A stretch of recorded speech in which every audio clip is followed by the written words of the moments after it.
عمومی طور پہ ہمارے یہ سمجھ جاتا ہے کہ سیکولرزم کا مطلب ہے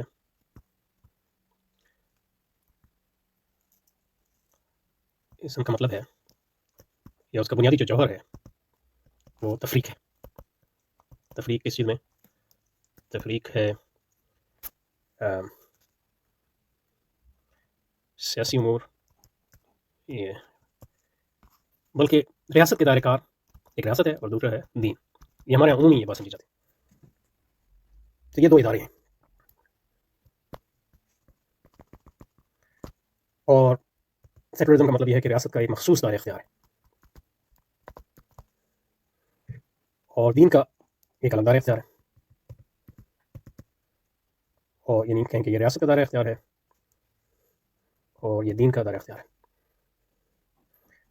ریاست کا دائرہ اختیار جو ہے عمومی انسانی معاملات اور معاشرتی تقاضے وغیرہ، یہ جس کو ہم سیاست کہتے ہیں، وہ ریاست کا دائرہ اختیار. اور دین کا دائرہ اختیار جو ہے انسان کے عقائد، نیچی اس کی عبادات وغیرہ.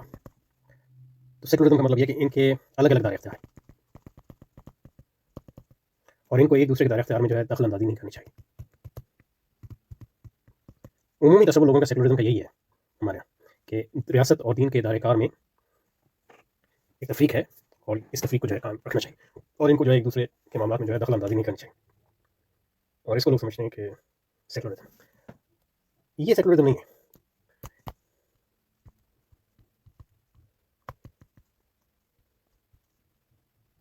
یہ سیکولرزم نہیں ہے. ہاں، یہ ہو سکتا ہے کہ سیکولرزم کی کچھ ایسی اقسام ہوں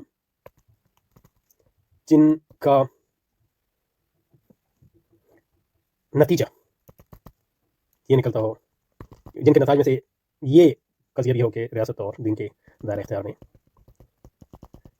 تفریق ہونی چاہیے، ان کو الگ الگ ہونا چاہیے، ان کو ایک دوسرے میں دخل نہیں دینی چاہیے. تو یہ مطلب یہ کہ کچھ اس قسم کے سیکولرزم کے تصورات ہو سکتے ہیں جن کے نتائج میں سے ایک نتیجہ ہو، لیکن خود ان میں دو باتیں.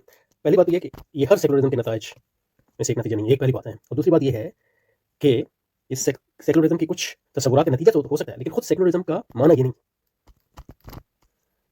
تو سیکولرزم بطور تصور کے اس کے اندر یہ شامل نہیں ہے کہ دین اور ریاست کے الگ الگ دائرہ کار ہیں اور ان کو ایک دوسرے میں دخل نہیں دینی چاہیے. اس سیکولرزم کے اپنے تصور میں شامل نہیں ہے. ہاں، کچھ سیکولرزم کے ایسے تصورات ہو سکتے ہیں جن کے نتائج میں سے یہ ایک نتیجہ ہو یا جن کے دعوی میں سے ایک یہ دعویٰ ہو.